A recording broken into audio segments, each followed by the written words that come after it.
My, I would have never thought the Pittsburgh Steelers would put out a performance like that. Now, I knew they could lose, but not looking like the Steelers, I didn't expect that.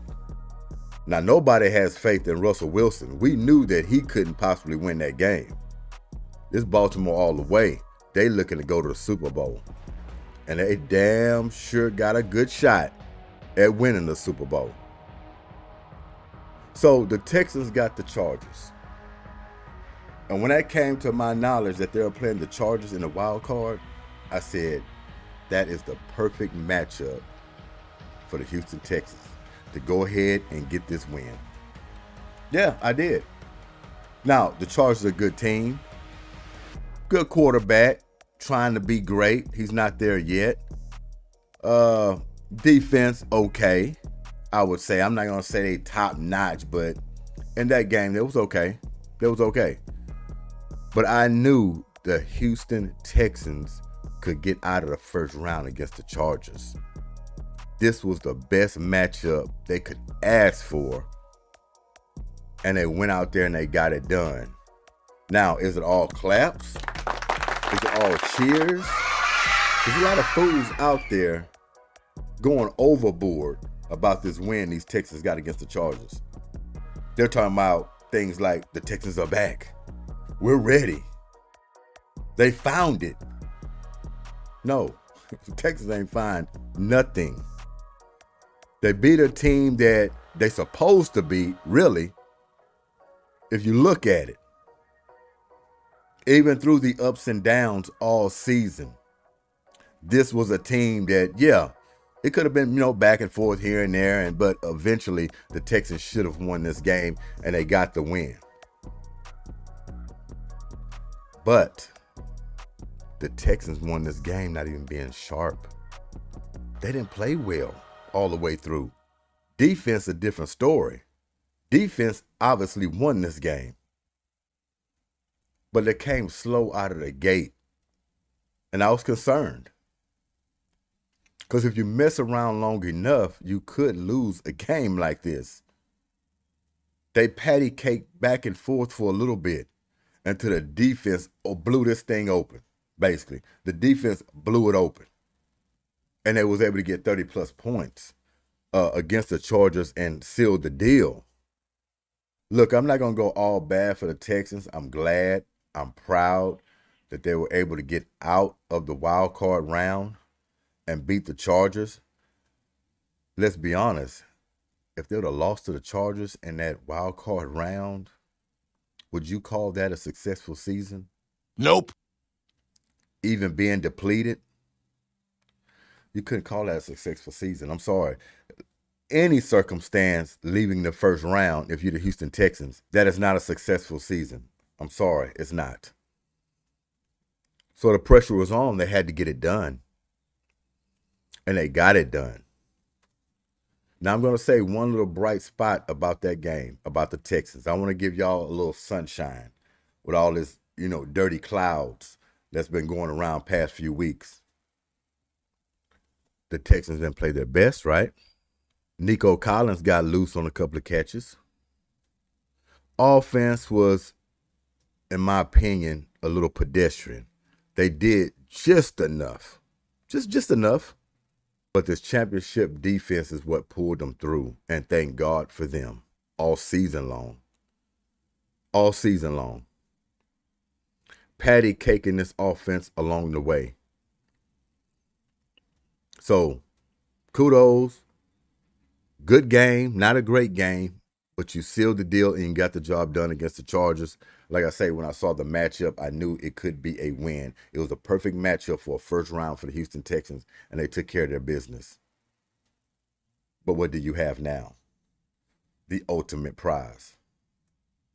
People are going crazy. Kansas City Chiefs. I've talked about them all year long. This is a matchup you really didn't want.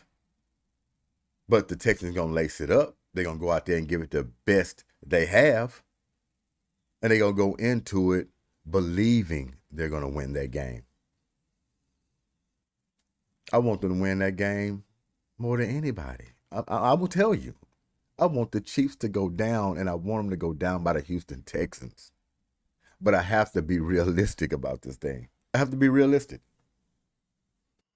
Look, Texans at full strength.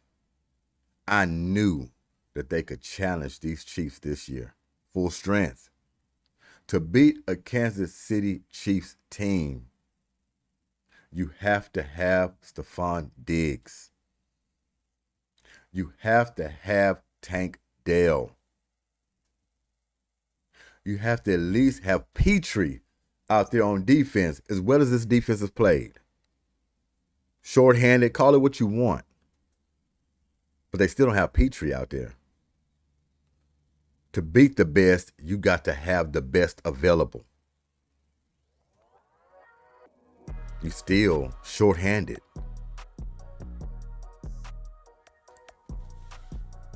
So I come to the conclusion of, and it didn't take long, it's house money now for the Texans. Losing against the Kansas City Chiefs don't mean you didn't have a successful year. My opinion, they going against the roadblock right now. They're not going to beat the Kansas City Chiefs. We can hope. We can believe. But what we've seen all year, come on, let's be honest. Be honest. They will be lucky if they just stay in the game, let alone win the game. So dot all your I's, cross all your T's. This championship defense can keep you in it. And by God, if they're able to win it, turn Kansas City Chiefs over, praying to God that they're a little rusty with a little rest they done had. A few years ago, you remember? Texans, Chiefs. Texans came out of the gate, putting it to the Chiefs. Chiefs had some misfortunes. They had some drop balls. They started off sluggish, some 3 and outs. Everything Houston did, they were smacking them in the face. Kansas City throwing balls to receivers. They're catching them. They're coming out of their arms, falling right into the Texas defenders, going back for a pick six. That game a few years ago, man, everything was falling in place. Everybody's hooping and hollering. But you know what happened? What Houston always does? Get complacent. They start cheering, getting excited, thought the game was over early, knowing darn well you're playing one of the best offenses in the league. Or you think they're going to stay down for long? Houston didn't take advantage of the opportunity that they had going up. And you can blame the coach a little bit. Being up and then want to gamble on a 4th down play on your side of the 30-yard line. Would they do a fake punt? If I can recall, got to go back. Change the whole momentum of the game. Kansas City Chiefs got their feet underneath them. The rest was history. A game that Houston was on top of. Had an absolute chance to win that game. Let go of the rope. Kansas City Chiefs rallied, put them away. I hope they learn a big lesson from this. That one hurt. That one hurt. I'm not going to say that the Texans have to play perfect to win this game, because that's adding too much pressure. Just go out there and play and have fun. That's all you can do. Go out there and play and have fun, but play with your hair on fire. Look to get turnovers, which you've been doing. Defense just have to show up like they've been doing. Offense got to find a way to move the chains. You can't have a lot of 3 and outs. Kansas City Chiefs go up 14-0 on you or go up by 2 scores. Majority of the time, that's game time.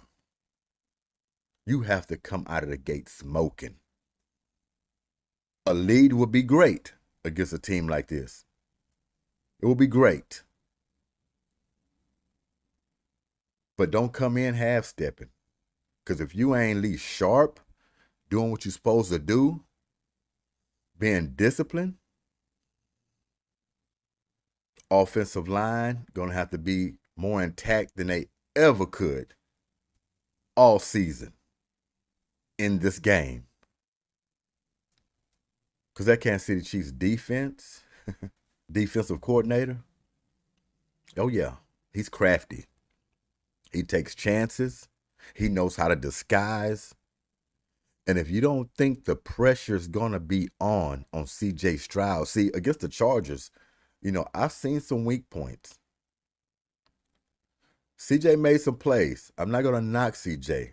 I love CJ Stroud. He still has some learning and some growth to do, obviously. Okay? Still a young guy. He's our future. He's our Hall of Fame quarterback. But he still gets surprised. His confidence has wavered a little bit throughout these few weeks, if you noticed. A lot of pressure on him, around him. He has to make quick decisions, just like they did against the Chargers. You remember what I said? Against whoever they were playing in that first round and through the rest of the playoffs, 3-step drop, get rid of the football. I was beside myself when they decided to do that, because that is the smartest thing and the best route to go. No 5-step drop backs. Continue to get the ball out of C.J. Stroud's hand, and you definitely have to do it in this ball game. He don't need to be a sitting duck back there. Like we said before, hot routes. I mean, it was picture perfect against the Chargers, how he was getting rid of the football. Bobby Slowick, D'Amico Ryans, whatever discussions they had, but they realized the game plan has to be CJ can't just sit back there. He has to get rid of the football. And they did just that, gave themselves an opportunity to win the ball game, and that's what happened. Don't stop now. This Kansas City Chiefs defense make plays. They make plays. And we haven't even got to the offense yet. Come on now. Come on. I have one more thing about this matchup against the Chiefs. Just like I said, a 3-step drop back, get rid of it for C.J. Stroud in the wild card game. In this game, and I mentioned it with my Philadelphia Eagles, which we'll get to them in a minute, right? In the Super Bowl, I said the same thing. I don't know if I said it on air on a video, but I remember going to a Super Bowl party with a buddy of mine, and I told him just like this. I said, Travis Kelce, you have to double, triple team him on every third down play. Not only double, triple team him on every third down play, but you have to double, triple team him in every red zone opportunity that the Chiefs get. Every time the Chiefs are in the red zone, you should be double, triple teaming Travis Kelce. Let somebody else beat you. I don't care if he's wide smacking open. I'd rather take my chances of him dropping the ball, maybe a penalty, maybe something else happens, tip ball. I don't know and I don't care. But one thing I do know, if you allow that ball to go to Kelce, more than likely it's going to be a completed play. First down, touchdown, all around. Don't allow this guy to beat you. We know what Patrick Mahomes really want to go to. We know where he likes to go when he's in trouble. It's no secret. How is this guy always open every week? You see Kelce open. Every time Mahomes is in trouble, falling down, tripping over his feet, he throws the ball up to Kelce, grabbing it. 4th down play, 3rd down play, whatever it is, it's always a big play. He comes down with the football. It's not breaking news. It's been happening for all their Super Bowls. When somebody or a team is going to say, we're not going to allow Kelsey to beat us, I haven't seen it yet. The guy is always open. We know he's an immaculate route runner, but it still doesn't stop you from putting bodies around him. That's all I'm saying. Put bodies around him. Because if you don't, you will lose. That will be your prize. You will lose.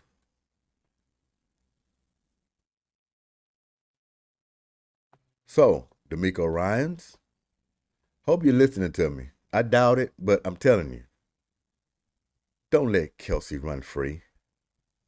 I know you can't double team him the whole game because it puts too much pressure on your defense and it leaves something else on the back end, possibly wide open. It just spreads your defense thin when you're doing that much focus on one player. That's why you just have to do it on third downs. You have to do it in the red zone. Anytime it's big play time, you have to make sure this guy's covered. Don't think one guy can cover him. I know the defense is supposed to be all world and we got some hell of a corners and hell of a safeties, but don't just believe one guy is going to shut down Travis Kelsey. I don't care who it is. Deion Sanders, Ed Reed, I don't care who it is. Do not leave one guy on Travis Kelsey. That ain't how you win ball games. Put bodies around him. Constant pressure on Patrick Magician Mahomes. Constant pressure on him. And cover the back end. We want to see what these other receivers can do. We already know what he could do. That's all I'm saying. Sometimes football is about common sense sometimes. Don't outthink yourself. Take away his weapons. Take away what he likes. Sometimes it just comes down to that and that alone.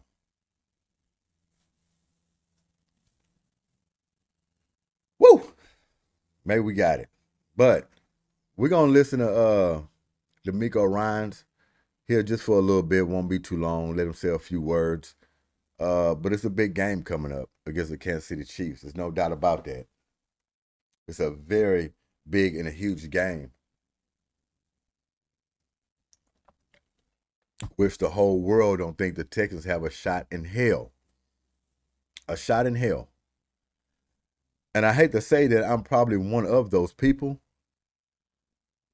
but the only way they can beat the Chiefs with what they have right now, because I believe the Texans can beat the Chiefs if they was at full strength. You know, that's no excuse. Injuries happen all around the league. That is no excuse for any team. But I do believe if these Texans was at full strength coming into this football game, they had a damn good chance of getting rid of these Chiefs. Better than any team in the league, pretty much, besides the Eagles, of course. But that's a different story. But they will have the best chance to take down these Chiefs at full strength. Petrie, of course, gotta have him in there. Look, defense doing well, man, even without Petrie in there. Trust me, I don't want to fault none of those guys. They're busting their asses off on that defense, making plays, scoring points. Defense is scoring points, and it's going to take that to give them a chance. They're going to have to score some points, that defense. Because unfortunately, this offense they just stall out. They still have playmakers on this offense, but they stall out. And I don't think the Kansas City Chiefs going to have Joe Mixon just running all over the place. Because they know that's one ingredient that can get them beat if they have Joe Mixon running out there for 170 yards. They don't want that. They're going to force C.J. Stroud to win this game with the defense scheming, disguising, making it look like something else, and putting pressure on him. Yeah. They know Joe Mixon can change this game. And they're going to be right up at that line of scrimmage. And they're going to force C.J. Stroud to make plays. And God forbid if they turn over the football like they did against the Chargers, it's going to be goodbye time. They can't afford turnovers in this game. I might can give them one. Don't want to give them that. Texas maybe can get away with one turnover in this ball game. And really, they can't even afford that. But I'm just saying.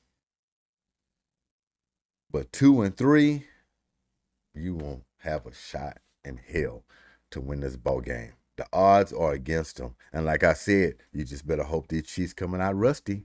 They've been sitting for a while. Because if they come out a little rusty and they not all together on offense, you hit them in the mouth, you go up 14-0, or at least a double-digit lead, 10-0, whatever the case may be, then you can roll it from there. You continue to lean on them. You know what I'm saying? You play with your lead, but stay focused at the same time, knowing that a big play away can get them back in the game. That's how you have to approach this. This is huge. A big game. And like I said, I want the Texans to win it very badly. But I have to call it, man. I just don't think they have enough to beat them right now. Not at this time. Not at this time. And that's no slack on the Texans. They're playing with house money. Like I said, all they had to do was get out of the first round, and they're playing with house money for what they have and what they've been through and how inconsistent they have been. And with this offensive line and C.J. Stroud and all the key guys that's been in and out and that are out for the season. Yeah, it's house money, man, at this point. Nobody expecting to beat no Chiefs. The Chiefs are the best.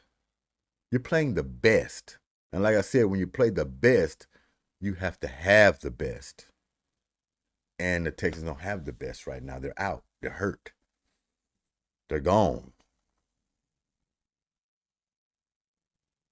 And saying all of that, let's say if these Texans were to pull a magnificent upset, the world is going to go crazy. They take down Patrick Magician Mahomes with what they have in front of them right now with their suiting up.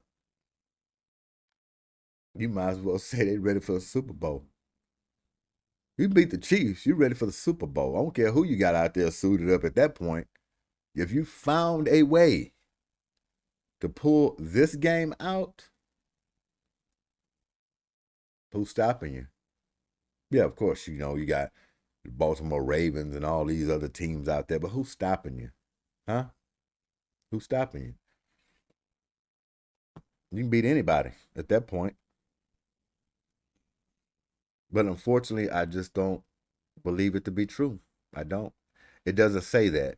What I've seen all year long, no, it doesn't say that. They're not ready for that yet. But all we're going to do is hope, and we're going to watch, and we're going to see what's going to happen. But as you see, D'Amico Ryans, he's here up in smiles, and sometimes you just got to have smiles. Stop him crying. He knows what's ahead of him, and he believes in his team. Yeah, we all believe in a team, but sometimes this here have to turn into this here. And that's all I'm saying. So let's listen to D'Amico Ryans, then we'll get into the Eagles a little bit. And to me, this is the Eagles' year. I really do believe that. The best they're going to do right now with what they have. Can they get it done? But like I said, we'll get into that. Let's go ahead and roll this. Play it. Man, you in the front now, man? What's going on? Uh-oh, there you go.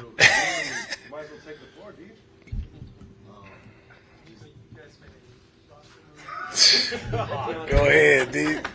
He's sitting up front, Aaron. His first time sitting up front. You maybe you have to let him. Maybe you have to let him ask the first question. I don't know. Just kind of, you guys' decision with Deontay, what kind of just take us through that, what kind of went into that? Yeah, with Deontay, unfortunately, it didn't work out, and we're on to the Chiefs. What happened with Cade? Yeah, K had a shoulder injury, and he'll require surgery, so K will be out for the season. Coach, is there any update on Christian Harris? We noticed that he wasn't in the game. Didn't play as many snaps on Saturday. Yeah, Christian's doing good. He's working his way back. Again, Christian has missed a lot of football a lot of times, so we're working him back in slowly but surely. And Christian is a guy who's been a team player. Whatever we've asked him to do, he's been very diligent with what we asked him to do, and however many reps he gets, he's gonna go out and play his hardest, play his best. So he's continuing to do what he needs to do to help our team win. Last time you guys played Kansas City, you had a pretty good amount of pressure. A lot of those didn't convert into sacks. Was it something Kansas City was able to do, maybe schematically or just individual performances? And how do you convert those into sacks this time? It's very hard to get sacks on Patrick. He does a good job of getting the ball out. They do a good job of getting all 5 eligibles out as well. And, if the check down is there, he's not afraid to take the short pass. And that's what makes him, very unique. He won't hold on to the ball long just to hit a deep pass down the field. He'll take what you give him. Even though you apply pressure, right, you still have to be sticky in coverage because the ball can come out in the short area very quickly. So, we'll try to mix it up as always. We try to mix it up as much as we can, and guys just have to, you have to remain sound in coverage, right? Even if you're getting pressure on him, understand you still have to cover these guys twice because he's going to make a move, make a guy miss, and still he can create in the pocket. Coach, you talked about the way that the defensive line has played this year. What is the connection that you and Coach Wright have as far as having everybody on that same page? Coach Rod Wright has done an outstanding job since he's taken over with the defensive line. Just his rapport with the guys, him just being a former player, I think he has that instant connection with the guys. They respect him. They love him as a coach. He does a great job of motivating those guys, getting them going every single week. And I can't thank him enough for the job that he's done with our defensive line. We wouldn't be where we are right now with that unit if it wasn't for Coach Rod and Coach Nate as well. Those guys working together in tandem, they do a great job of bringing energy to the room. Each and every week, you hear the D-line. they're loud, they're rowdy. The energy is always up in that room, and they're great teachers. Right? That's the one thing about both coaches. Those guys are great teachers. They get the message across to their guys, and their guys go out and play, lights out every single week for us. So, can't thank them enough for the job that they've done. Speaking of the nicknames. Oh, their nicknames? I know Terminator and Cyborg is that. Speaking of the line, we talked a lot about Will and Daniil, but also Daniil Autry and things he's done. What are you seeing from him now? And he's played through some things, but having him now for the playoffs. Seeing Autry and the season that he's had through all the ups and downs, a missing time, just seeing him just stay with it, right? I couldn't be more proud of a guy.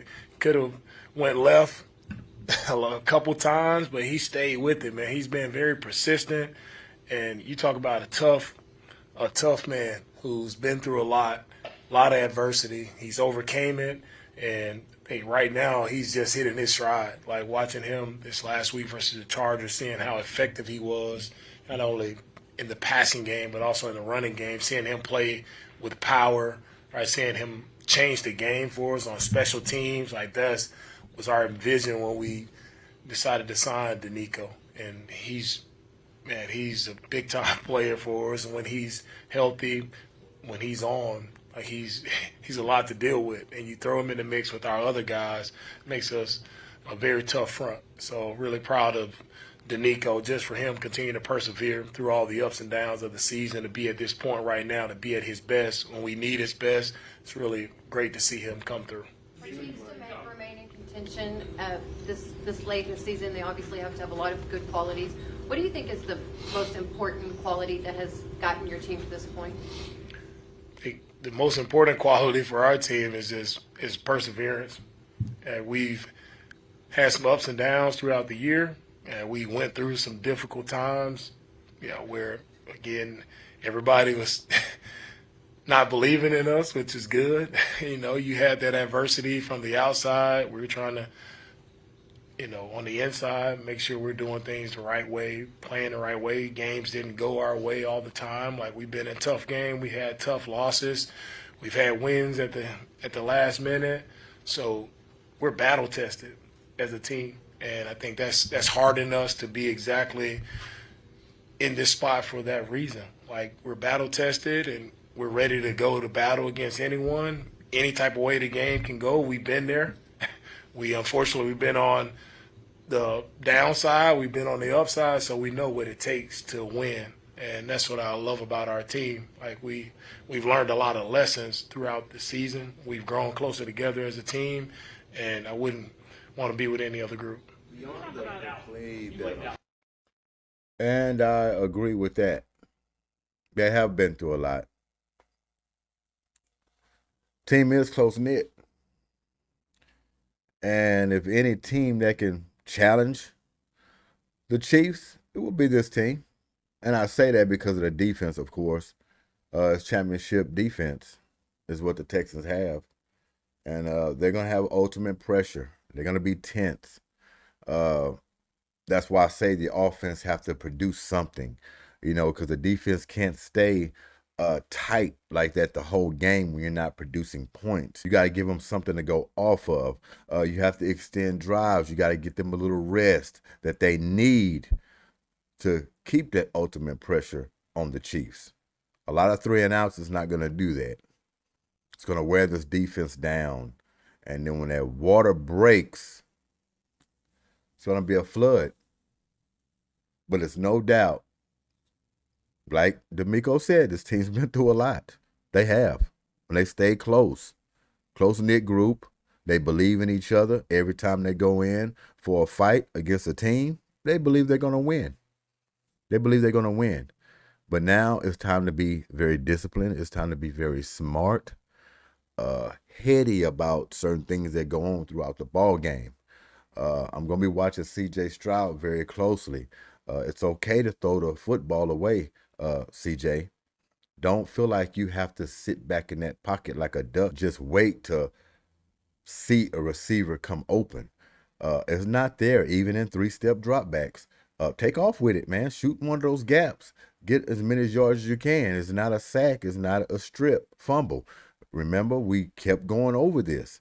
I do the same thing with Jalen Hurts. Diagnose it quick. It's okay to throw the football away. Escape, throw it out of bounds. Live to see another down. If you ain't throwing it out of bounds, you need to be taken off with it. Don't just sit back there getting blindsided by somebody or getting stripped. Those plays change ball games. They will lose you the ball game. You have to be smart and have that clock in your head. And if you're able to muster up some kind of running game, you got one of the best in the business in Joe Mixon. Even if they're, like I said, jamming him up most of the whole game, we still want to give him a good amount of carries because he's kind of like a SAQUON Barkley. He can pop one. So continue to get him the rock. Late third, fourth quarter, he might be hitting that 60-yarder to seal the deal for a touchdown. So it's not going to be much room. It's not going to be a lot of gaps for him to run through, especially early, because these teams are going to be revved up. And they don't want him going anywhere. It's going to open up too much. So don't expect a 100-plus game. Just don't expect that. If you get it, great, but don't go in there expecting that. Expecting that they're going to jam him up and we're going to have to find ways to win it. Going through the air. Very precise. So that's what it is. Big thoughts on this game. It's huge. If the Texans could pull it out, it'd be wonderful. It'd be great. It'll be great. But like I said, it's house money. If they go in there trying their hardest to play mistake-free football, it's going to give them a chance. That's all I'm saying. Solid defense, protecting the football. that alone will give you a chance. So let's get into these Philadelphia Eagles.